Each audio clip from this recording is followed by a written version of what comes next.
Hey everyone, today I'm going to do the iPhone 5 predictions. So, if the iPhone 5 is going to have a 4-inch screen compared to the 3.5-inch screen on the iPhone 4S, and it's going to be 10 millimeters taller. So it's not going to be a lot much taller than the 4S, but enough to notice it. It's going to be 20% thinner, or 2 millimeters thinner. 2 millimeters doesn't really seem like a lot, but when you say 20% compared to the previous iPhone, that's going to be a lot more difference.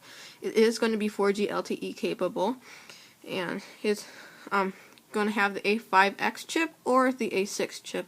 I haven't seen an iPhone come out with a brand new chip. Like the iPad 2 came out with the A5 chip, and then they brought out the A5 chip on the iPhone 4S, so I'm counting on the A5 chip. I'm not too sure if they're going to bring out the A6 chip on a phone. I don't think so.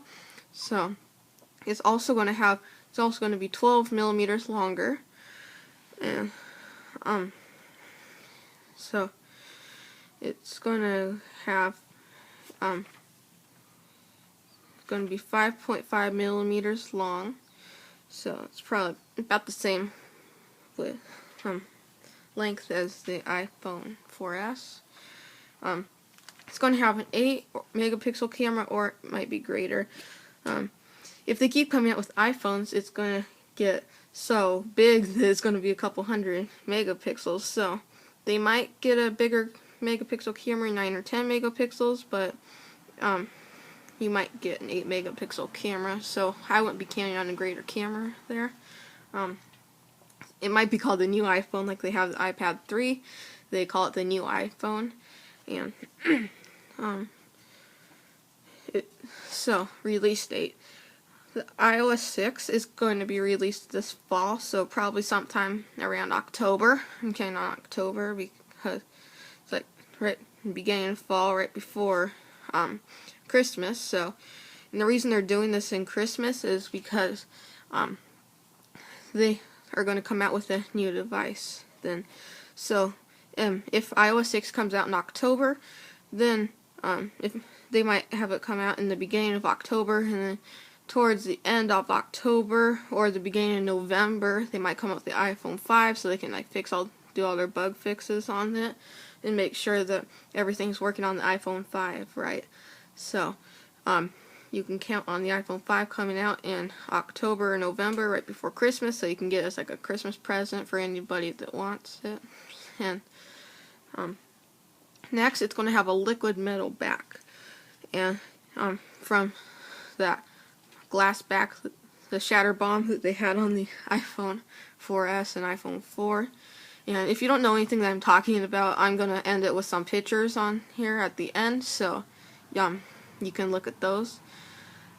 It's also going to have a smaller dock connector. Some rumors have said that it's going to be 16 or less. Some said it's going to be half. Some said it's going to be 19. I don't really know, but it's going to be a smaller dock connector, counting on less than 20. And also some rumors have said that it's going to be a magnetic connector like they have on the Mac. So instead of like that pin in there where it's kind of hard to push it in, it's going to be magnetic to stick in there. It's going to ship with iOS 6. If it comes out after iOS 6 comes out, then it's going to ship with iOS 6. It wouldn't make sense to have it ship with iOS 5.1.1, and then it's going to then you're going to have to update it right when you get it. So it's going to definitely ship with iOS 6. So anytime after iOS 6 comes out is when you're going to want to count on that coming out. Some rumors have said that it's going to have a teardrop shape like they did on the iPhone 3 or 3GS or the 2 or the 1, and those ones. So it's not going to have a teardrop shape. It's going to have the square design as they did on the iPhone 4 or 4S. So if you're looking forward to that, they're not going to have that. And also, people think that there's going to be an elongated home button. There's not. It's just going to be your normal, standard home button. So if you have fat fingers, it's going to be hard for you. So, this has been the iPhone 4S predictions, and I'm going to end it here with some pictures of the iPhone 5, and just so you know, these are all predictions, and Apple could change anything, but these are very strong predictions. And this was the iPhone 5 predictions.